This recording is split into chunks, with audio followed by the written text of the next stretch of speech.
जीवन में जितने दुख दिखते हुए निज दोषों के कारण ही, पर जिसको इतना ज्ञान न हो वह दोष मिटाना क्या जाने।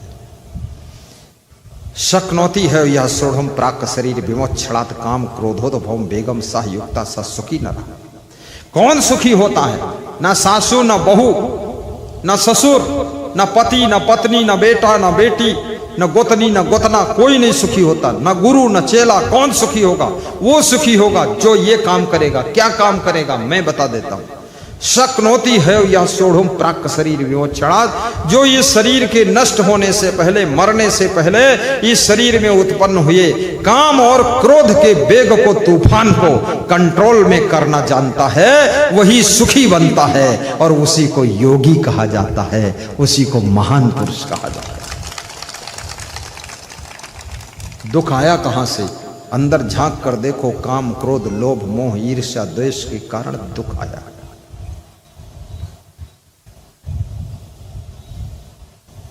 काम क्रोध मद लोभ लुटेरा, काया नगरी में किए हैं बसेरा। आहा, काया नगर में ये बस रहे हैं चुट्टे, काम क्रोध लोभ मोह। तुम्हारा अपमान कोई करने की फुर्सत नहीं किसी को, लेकिन गलतियां करोगे तो अपमान होगा ही।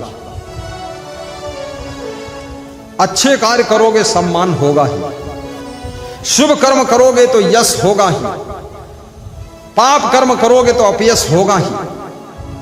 तुम कहते हो उन्होंने मेरा अपमान किया, ये किया वो किया, अपने में झांक कर देखो। ज्यादा क्रोध करोगे आपका घर बिगड़ेगा ही। ये गुस्सा तुमको भूसा बना देगा, ये लोभ तुमको नरक बना देगा। कितने नेता जेल मंत्री थे और लोभ किया, लालच किया, काम वासना को कंट्रोल नहीं कर पाए, जेल मंत्री होकर अब जेल में रह रहे 10 साल से, जेल में पड़े। सोचिए, कोई हम थोड़े तुमको जेल में भेजे हैं। तुम क्यों काम वासना में फंसे?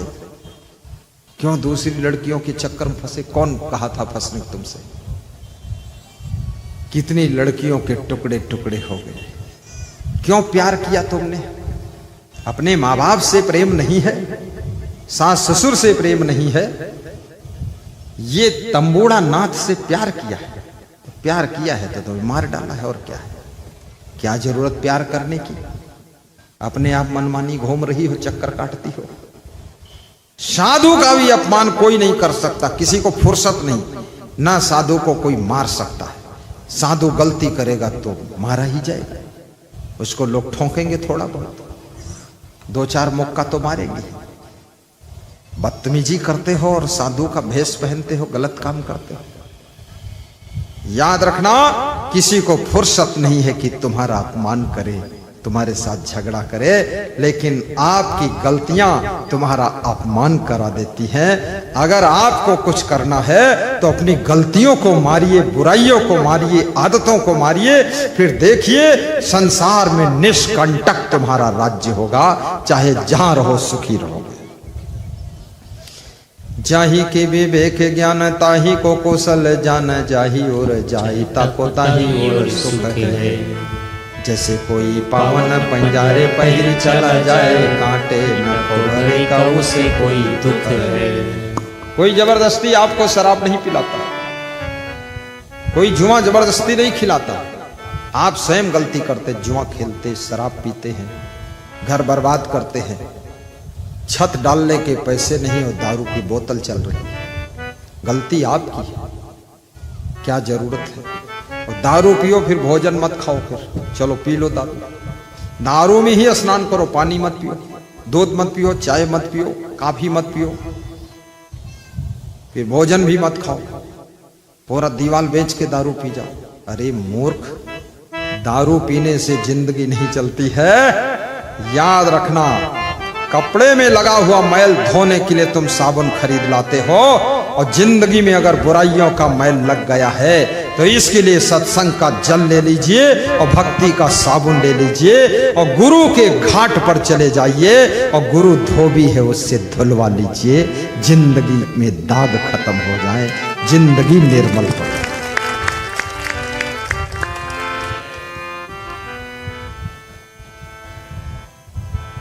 कांचे बासन टिकई न पानी, उड़ गए हंस काया कुंभिलानी। कच्चे बर्तन में पानी नहीं रुकता। हंस चेतन अगर शरीर से निकल गया तो ये काया कुंभला जाती है, ये शरीर मुरझा जाता है, ये शरीर का चेहरा देखने योग्य नहीं रह जाता। जिस तुम्हारे चेहरे को लोग कहते थे बहुत सुंदर चेहरा है, आपकी दाढ़ी बहुत सुंदर है, आपके बाल बड़े सुंदर हैं, आपके गाल बड़े सुंदर हैं, अरे ओंठें कैसी हैं, बड़ी सुंदर हैं, लाल मिर्चा जैसी हैं, लेकिन वही शरीर लोग देखकर भयभीत होते, मरा हुआ शरीर, लाश को देखकर डर लगता है, भयानक लगता है। ये कौन है? भूत चुड़ैल पूत पड़ा हुआ है। सब मुंह ढांक देते, शरीर ढांक देते हैं। 2 दिन में बदबू आने लगती है, शरीर सब सड़ने लग जाता है। याद रखना, इस शरीर के सौंदर्य का अगर कोई तत्व है तो आत्म तत्व है। आत्म तत्व जब तक शरीर में है तब तक शरीर जीवित है, और तब तक शरीर सुंदर है, और तब तक शरीर का सम्मान है। तो जिस तत्व की वजह से शरीर जीवित रहता है, शरीर का सम्मान होता है, शरीर का आदर होता है, उस तत्व को जो पहचान लेता है, याद रखना, उसे आत्म ज्ञान कहा जाता है। और आत्म ज्ञान हो गया तो ये दुनिया में भटकना बंद हो जाता है, दुनिया में भटकना बंद हो जाता है। आत्म ज्ञान, कबीर साहब कहते हैं ना, आत्म ज्ञान बिना नर भटके। भटके, बहुत लोग भटक रहे, केदारनाथ जाते हैं भटकते भटकते। नाम है रामनाथ, पहुंचे केदारनाथ, वहां गाड़ी लुढ़क गई, हो गई मृत्युनाथ। केदारनाथ कहीं भी कुछ रखा नहीं, तेरे ही अंतस्थल में, तेरे भीतर मेरे भीतर उसकी ही तो छाया है। साधना करो, भक्ति करो, सत्संग सुनो, तो बिशनपुर केदारनाथ से कम नहीं है। और केदारनाथ में पहुंचकर भी पान तमाकू खाओ, और वहां पहुंचकर दारू पियो, और केदारनाथ में पहुंच करके भी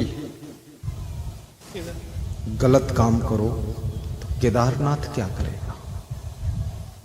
अपने घर को केदारनाथ बनाइए, बैजनाथ बनाइए। जब खुद ही पागलनाथ बने हो तो ये रामेश्वरम नाथ क्या करे? खुद रावणनाथ बने हो, रामेश्वरम नाथ हम खड़े हैं और कहते हैं, हे हे जय जय रामेश्वर भगवान, मेरा भी कर दो तुम कल्याण। तो रामेश्वर कहता है, अरे पापी रावण मेरे खड़ा है द्वार, मारूंगा धनुष पे चढ़ा के, बाण निकल जाएगा तेरा प्राण। मूर्ख, यहाँ फालतू आया। कितने लोग मंदिर में भी तमाकू थूकते रहते। याद रखना, आचरण से बड़ा कोई भगवान नहीं। सदाचारी बनो। नियम संयम से बड़ा कोई देवता नहीं। नियम संयम का पालन करो।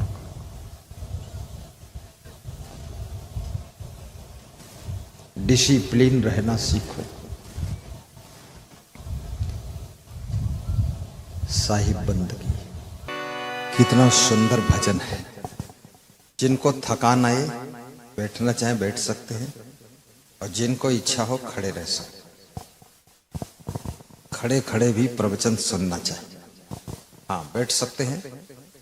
थोड़ा सा हिल डुल गए, तबीयत अच्छी हो गई आपकी भी। जिंदगी भर काम करते रह गए, जिंदगी भर काम करते रह गए, और बिशनपुर में गुरु जी आए, कुछ अनोखा ज्ञान देकर चले गए। और जिंदगी भर काम करते रहे।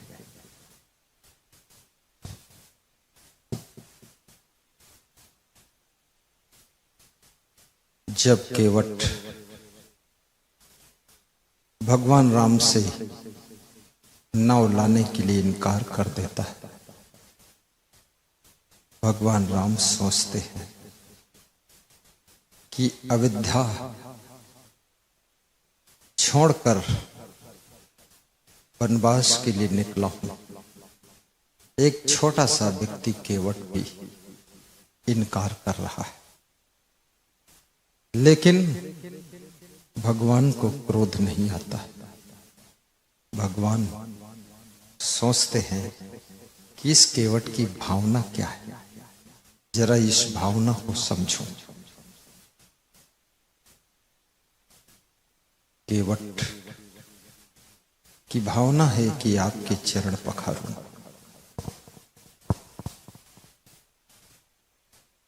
चरण धोना, चरण पखारना, ये भक्ति का प्रथम अंग है।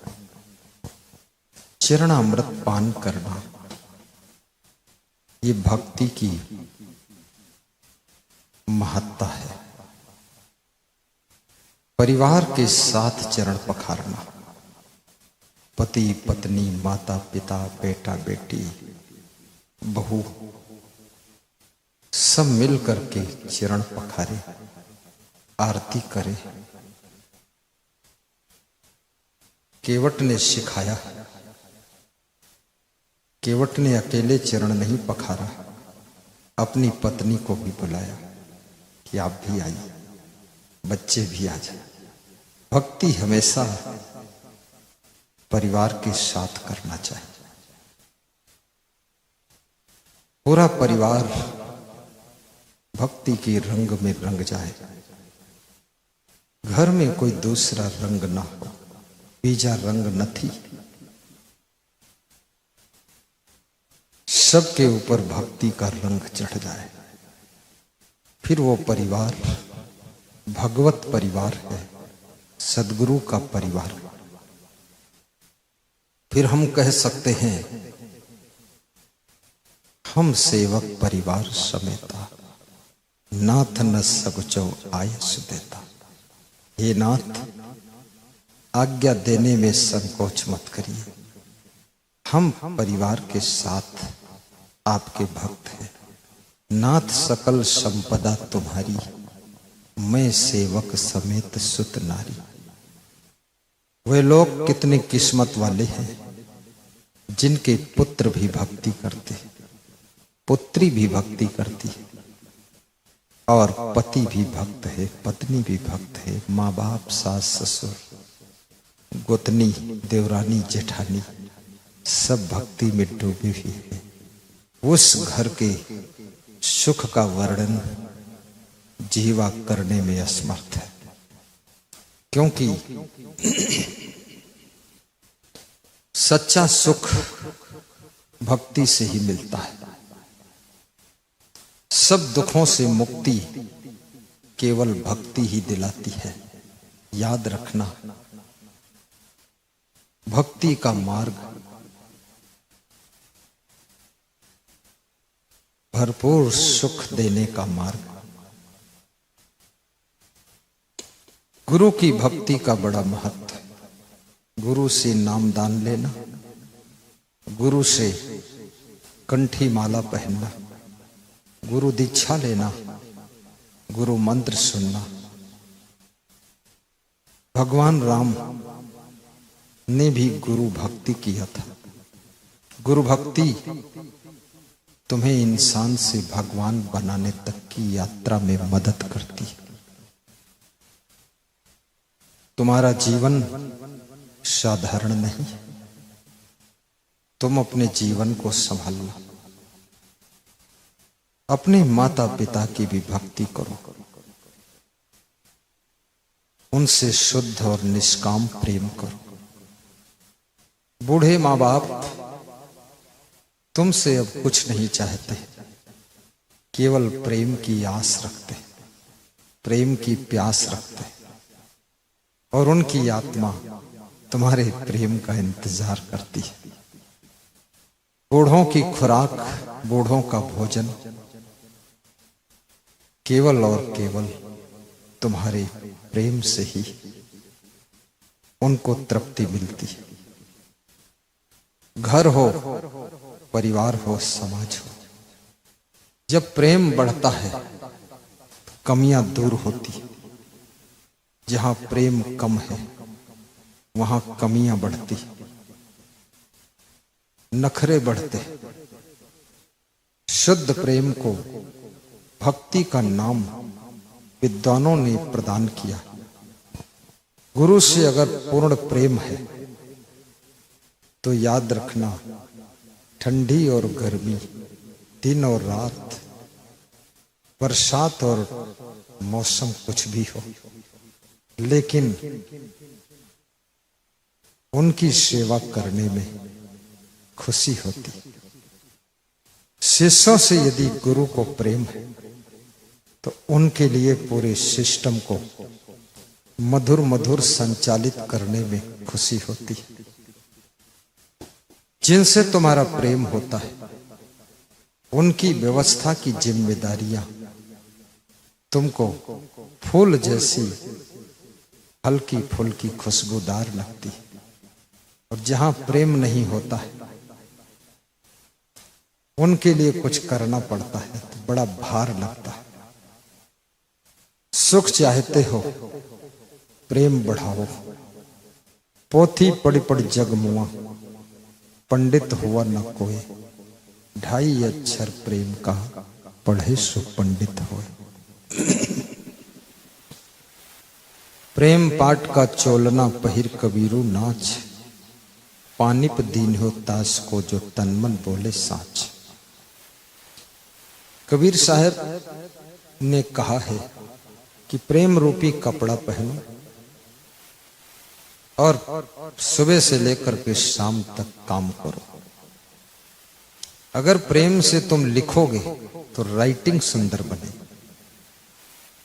प्रेम से बोलोगे तो वाणी अमृत वाणी बने, प्रेम से कर्म करोगे तो आपका कर्म ही धर्म बनेगा, और प्रेम से व्यवहार करोगे तो व्यवहार ही बहार बनेगा। और प्रेम से अगर आप किसी से रिश्ता जोड़ोगे तो रिश्ता ही फरिश्ता बन जाएगा। प्रेम का ही कमाल है। संसार में धीरे धीरे लोग स्वार्थी प्रवृत्ति के बढ़ते चले जा रहे हैं। दूसरों के हमदर्द नहीं, इसलिए उनकी खुद की जिंदगी में बहुत दर्द दुख है। जब तुम दूसरों के हमदर्द बनते हो तो तुम्हारा दुख दर्द भी दूर हो जाता है। संवेदना जगत में घटती चली जा रही है। दूसरों की तकलीफ से मतलब ही नहीं। एक समय वो था हमारे भारत देश में, अगर पत्नी को कोई दुख है तो पत्नी से ज्यादा पति दुखी हो जाता था। माँ बाप को कोई दुख है तो बेटा बेटी उनसे ज्यादा दुखी हो जाते थे। बेटा बेटी पोता पोती को कोई दुख है तो माँ बाप बेहद दुखी हो जाते थे। क्या करूं? एक दादी ने डॉक्टर से कहा कि मेरे पोते का वजन यदि 10 किलो है तो 10 किलो मैं चांदी के सिक्का तौल कर दे दूंगी, लेकिन मेरे बेटे अर्थात मेरे पोते की बीमारी दूर कर दो डॉक्टर साहब, मैं जितनी चांदी है सब दे दूंगी। डॉक्टर मुस्कुराने लगा। ये सोना और चांदी देने से भी किसी की मृत्यु को टाला नहीं जा सकता है। याद रखना, जिनके पास बहुत धन है उनके पास भी बहुत बीमारी है। धन से दवा मिल सकती, लेकिन धन से राहत मिल सकती, लेकिन धन से पहले जैसा स्वास्थ्य नहीं मिल सकता है। इसलिए धन के लिए अपने रिश्तों को मत बिगाड़ना, धन के लिए अपने संबंधों को विच्छेद मत करना। पैसे के लिए प्रेम को दफन मत करना और सामान के लिए अपने से बड़ों का सम्मान खत्म मत करना। छोटा छोटा सामान त्याग कर दो, लेकिन अपने सम्मान की संपदा को बचाइए। तुम शुद्धोसि बुद्धोसि निरंजनोसि संसार माया परिवर्जितोसि संसार स्वप्नम त्यज मोह निद्रा मंदालसा वाच्य मुवाच पुत्रम। मंदालसा ने अपने पुत्र अलरख के जंत्र में लिख करके दिया था कि बेटा तुम शुद्ध हो, बुद्ध हो, ज्ञान स्वरूप हो। ये संसार के माया मोह में तुम भूले हो। जरा अपनी चेतना को जागृत करो और किसी महान संत की शरण में जाओ। खग मृग किन्नर नाग नर दैत्यासुर समुदाय युग युग में जे तरेते सकल साधु संग पाए। कोई संत की संगत करो बेटा। तुम राजा हो, मैं मानती हूं, लेकिन राजा का मन भी सुखी नहीं होता है। राजा के दिल में शांति नहीं होती। सत्संग से जुड़ जाइए, अलरख तुम्हारा तो अलख जगेगा। तुम कहां भोले हो राजपाट में। एक समय आने पर याद रखना, स्वयं रिटायर हो जाना चाहिए। थोड़ा रिटायर होकर भी देखो क्या सुख मिलता है। बेटे बहू अगर सुयोग्य हो गए हैं, धीरे धीरे रिटायरमेंट लीजिए और आशीर्वाद उनको देते रहिए।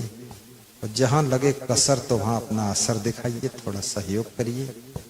बाकी बहुत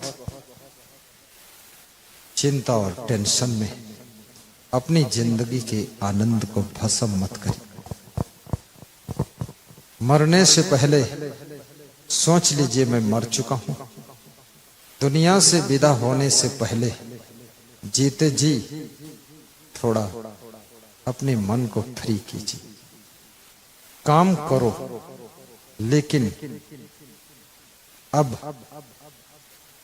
ये समझ कर करो कि बेटा मालिक है, बहू मालिक है, ठीक है। सरलता और नम्रता सीखो, सहज स्वभाव बनाए। सब काम छोड़कर, कहते हैं अगर भोजन तैयार है तो 10 काम छोड़कर भोजन कर लो। और यदि सत्संग और भजन तैयार है तो सब काम छोड़कर सत्संग भजन में चले जाओ।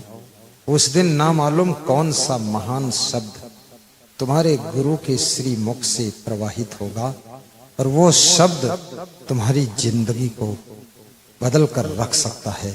इसलिए सत्संग छोड़ना नहीं चाहिए, सत्संग रोज सुनना चाहिए। मोबाइल के यूट्यूब में सत्संग सुनो। इस सभा में ऐसे कितने श्रोता हैं जो मोबाइल के यूट्यूब में प्रवचन सुनते हैं? जरा हाथ उठा दो। वेरी गुड, बहुत लोग हैं। आप गुरु का नाम सर्च करें, मोबाइल में सब्सक्राइब करें, हाथ नीचे करें, आराम से बैठे। और हमारे एक संत मोबाइल को सब्सक्राइब करने का काम करते हैं। वो संत पीछे घूम रहे। 1 मिनट में, आधे मिनट में, 5 सेकंड में सब्सक्राइब कर दो। जब मोबाइल में प्रवचन सब्सक्राइब कर लोगे तो जो प्रवचन डाला जाएगा यूट्यूब चैनल में सबसे पहले आपके मोबाइल में दिखाई देगा।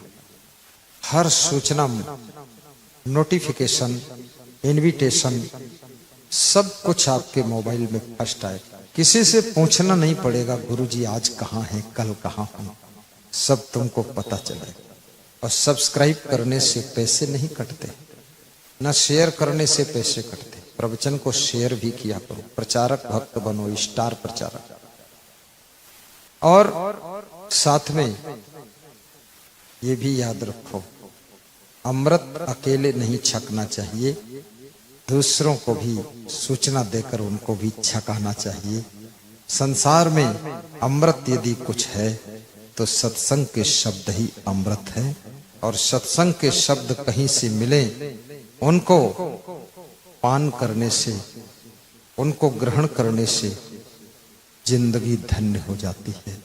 जिंदगी धन्य हो जाती है।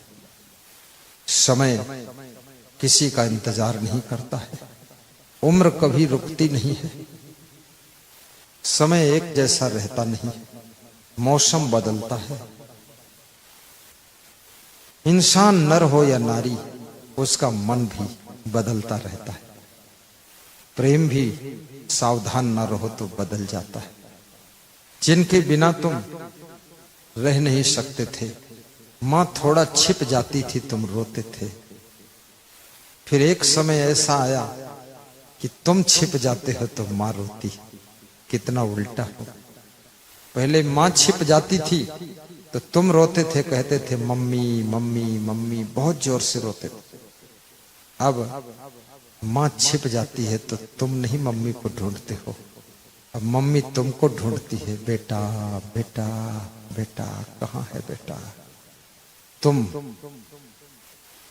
जहां जाते हो वहीं के हो जाते हो। तुम अगर गंगा गए तो गंगा राम बन गए, यमुना गए तो यमुना दास बन गए, हरिद्वार गए तो हरिद्वारी लाल बन गए, अब काशी गए तो काशी राम बन गए। तुम्हारा कोई अस्तित्व और व्यक्तित्व नहीं है, तुम्हारे में ठोसता नहीं है, तुम्हारा जीवन बहुत डगमग है। याद रखना, दुनिया के किसी कोने में रहो लेकिन भक्त ही रहना चाहिए। कभी ऐसा वैसा खान पान नहीं करना चाहिए। और दुनिया के कितने गलत लोग मिले, सही लोग मिले, पर अपना सिद्धांत दृढ़ और मजबूत होना चाहिए, दृढ़ और मजबूत होना चाहिए। ऐसा नहीं कि बिहार में आए होटल में खाने लगे, उत्तर प्रदेश में गए बोतल पीने लगे, फिर महाराष्ट्र गए तो टोटल खाने लगे। बोतल होटल टोटल, ये कोई जिंदगी है? प्रदेश बदल जाए लेकिन अपना आचरण नहीं बदलना। देश बदल जाए, उम्र बदल जाए, कुछ भी हो जाए, लेकिन अपने आचरण को संभाल कर रखना है। ये जीवन की चादर में दाग नहीं लगना चाहिए। श्याम पिया मोरी रंग दे चुनरिया, भाव ये होना चाहिए कि हे श्याम, मेरी चुनरी को भक्ति के रंग में रंग दो। ऐसा मीराबाई ने कहा था। श्याम पिया मोरी रंग दे चुनरिया, श्याम पिया भाव से गाइए, मधुर मधुर गाइए। चुनरिया श्याम पिया मोरी रंग दे चुनरिया, श्याम पिया मोरी रंग दे चुनरिया। कृष्ण ने पूछा, मीरा कैसी रंग दो तेरी चुनरी? तो मीरा ने कहा, ऐसा रंग दे रंग नाही छूटे, ऐसा रंग दे रंग नाही छूटे, धोबिया धोए चाहे सारी उमरिया, धोबिया धोए चाहे सारी उमरिया, श्याम पिया मोरी रंग दे चुनरिया, श्याम पिया जीवन की चुनरी रंग दे चुनरिया। हे श्याम, कृष्ण ने कहा हरे रंग में रंग दो, लाल रंग में रंग दो। परमात्मा ने सृष्टि में बधारे बधारे हरो रंग छे। गुजरात में कहावत छे, भगवान की सृष्टि में हरा रंग बहुत है। कृष्ण ने कहा हरा रंग रंग, ये लाल रंग रंग। मीरा ने कहा ये संसार का रंग नहीं चाहिए। हरी न रंगाऊं मैं लाल ना रंगाऊं, हरी ना रंगाऊं, ये सब रंग छूटने वाले हैं। लाल ना रंगाऊं, मेरे को अपने परमार्थ का रंग चाहिए। रंग में कौन सा रंग चाहिए? रंग दे मीरा कह रही चुनरिया, अपने रंग में रंग। अपने दूसरा रंग नहीं चाहिए। आप रंग दे चुनरिया, आप मेरी जीवन की चुनरी को रंग दीजिए।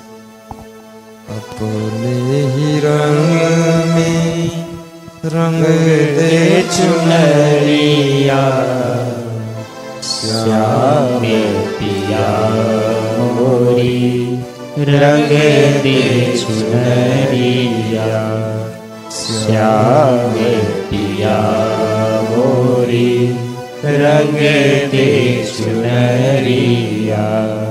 कृष्ण कहते हैं मेरे पास समय नहीं, मैं मना कर दूं ना रंगूं तो मीरा ने अपना संकल्प सुनाया। बिना रंगाए मैं घर नहीं जाऊंगी, बिना रंगाए मैं तो घर नहीं व्रत जाऊंगी। नियम, घर लौटेंगे नहीं। कल मुझे आना था, हमारे भक्त ने व्रत लिया था, गुरु आ जाएंगे, चरण पखार लूंगा, तब हम भोजन करेंगे। व्रत, कुछ तो जिंदगी में व्रत होना चाहिए। आज फिर उनका नियम था व्रत कि गुरु को कुछ खिलाऊंगा तब खाऊं। 7:30 बजे ही मालपुआ, लौकी की सब्जी और खीर बनाकर ले आए किरण देवी। मैं वंदना से मुक्त हुआ, देखा सामने मालपुआ आ गया। मैं खा ही रहा था, पीछे से और थाली में मालपुआ ले आए। हमने कहा यही बच जाएगा, ज्यादा नहीं खाना है, क्योंकि प्रवचन भी कर और प्रसाद भी छोड़ना है। वास्तव में सेवा का रंग, प्रेम का रंग, भक्ति का रंग, सद्गुणों का रंग, सदाचार का रंग, ज्ञान का रंग, यही तो भगवान का रंग है। भगवान का रंग कहीं ऐसा नहीं जो बाल्टी में घोला जाए, पिचकारी से छिड़का जाए। होली के महोत्सव में कितने साधु संत भी पिचकारी से रंग डालते भक्तों के ऊपर। उन साधुओं को, महंतों को ज्ञान ही नहीं। ये दुनिया का हरा पीला लाल रंग, ये तो हुल्लड़बाजी का काम। हे संत देवता, तुम तो केवल ज्ञान रंग डालिए सबके ऊपर, भक्ति का रंग डालिए, प्रेम का रंग डालिए। ये लाल पीला रंग बरसाना ये संत का गुण नहीं है। याद रखना, हमारा गुण यही है कि सबके ऊपर सत्संग का रंग डाल दूं और सभी सत्संगी बन जाएं, सबकी जिंदगी भक्ति के रंग में रंग जाए। बोलिए सदगुरु संग साहेब की जय।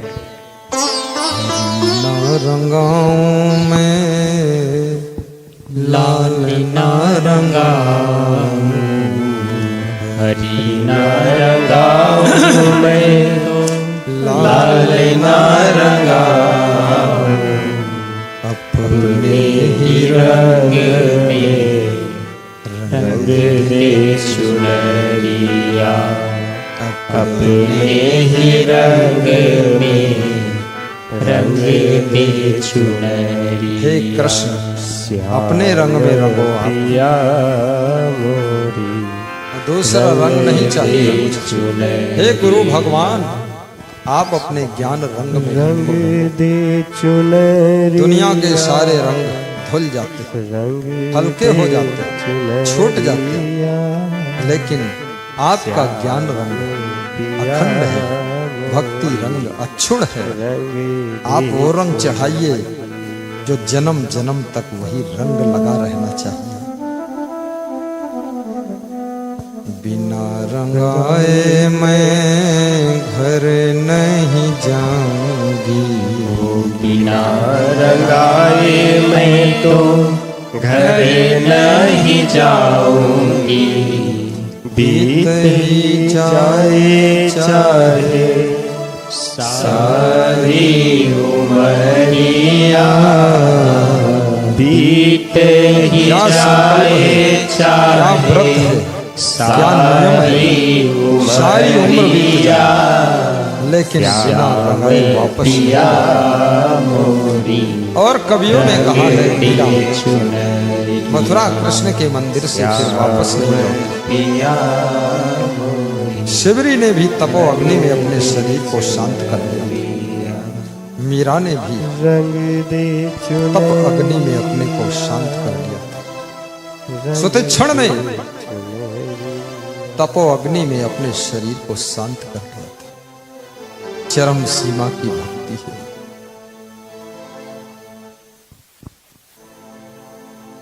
श्याम पिया मोरी रंग दे चुनरी, श्याम पिया मोरी मीरा ने रंग लास्ट में दे एक बात कृष्ण से, मेरे तो गिरधर नागर, मेरे तो केवल आप हैं प्रभु,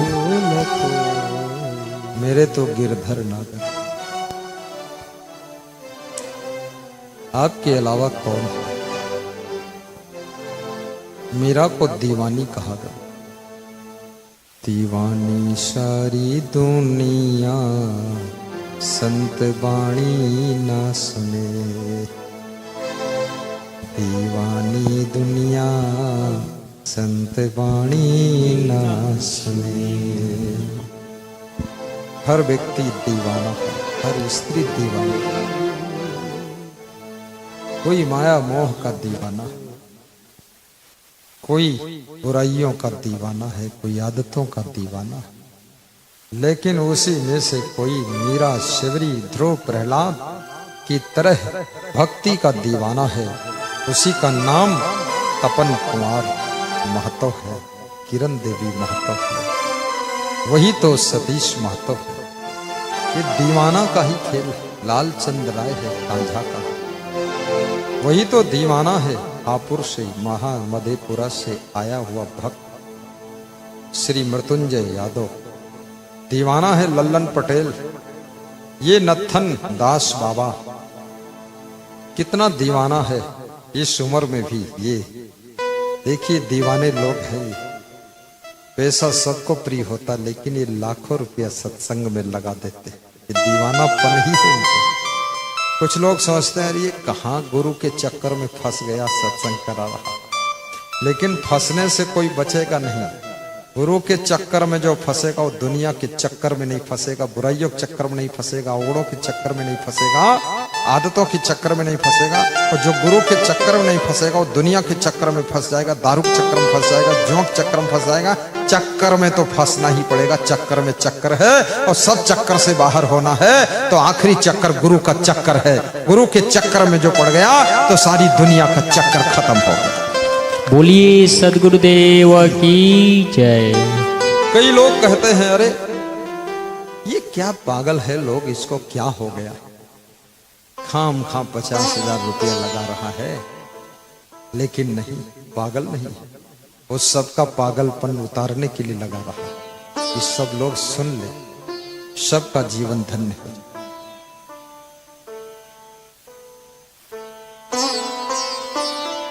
श्याम पिया मोरी रंग दे चुनरिया, श्याम पिया मोरी रंग दे चुनरिया। मीरा ने एक बात कहा कृष्ण से, जो मैं सा जानती प्रीत की दुख दोहराइए।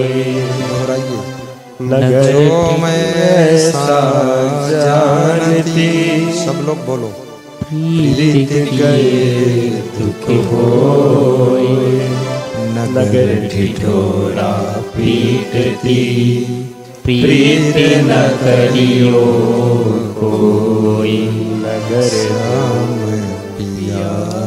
मोरी रंग दे चुनरिया श्याम पिया मोरी रंग दे चुनरिया रंग दे चुनरिया रंग दे चुनरिया श्याम पिया मोरी रंग दे चुनरिया। बिना रंगाए मैं तो घर नहीं जाऊंगी बिना रंगाए मैं तो घर नहीं जाऊंगी बीते ही जाए चाहे सारी उमरिया बीते ही जाए चाहे सारी उमरिया श्याम पिया मोरी रंग दे चुनरिया रंग दे रंग दे रंग दे रंग दे रंग दे चुनरिया श्याम पिया मोरी रंग दे चुनरिया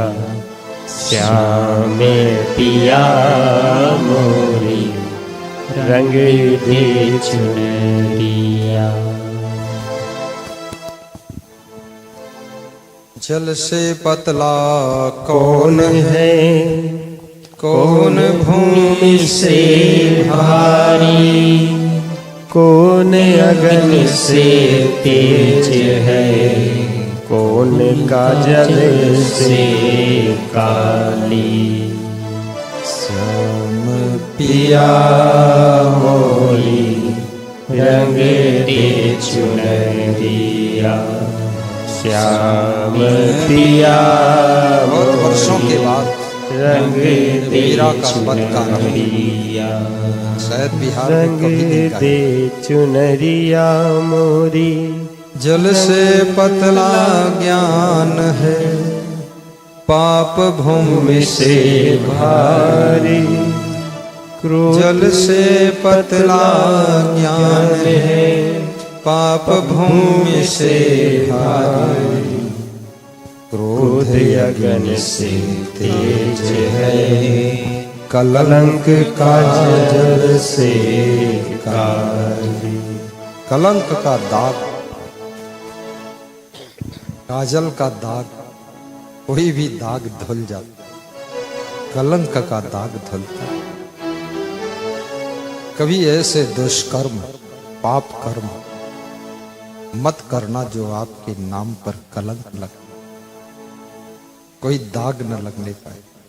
फिर कबीर को याद करना झीनी झीनी रे बीनी चदरिया झीनी झीनी रे बीनी चदरिया साहेब कबीर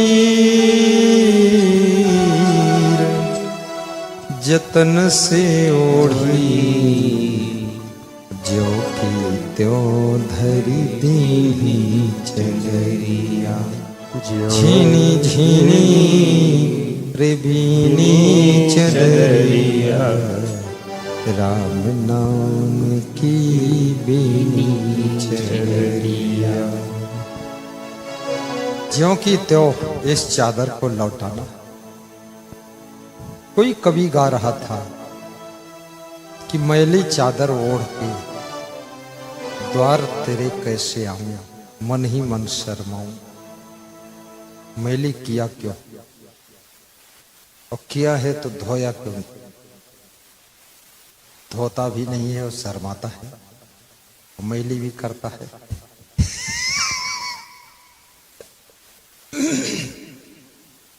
मैली चादर ओढ़ के गुरुवर कैसे द्वार तुम्हारे आऊं मन ही मन शर्माऊं। आपका जीवन मंगल में भंवर उड़े बबू बैठे आई रयन गई दिवसो चली जाई हल हल कापे बाला जीव ना जाने का करी है पीर काचे बासन टिके न पानी उड़ गए हंस काया को मिलानी कागे उड़ावत भुजा पिरानी कहीं कबीर यह कथा सिरानी मांगी नामन केवट आना कही मरी मरम मैं जाना कृपा सिंधु बोले मुस्काई सोई करूं जही तब नावन जाही कृपा सिंधु मुस्कुरा कर बोलो आप सबका जीवन सुखी हो।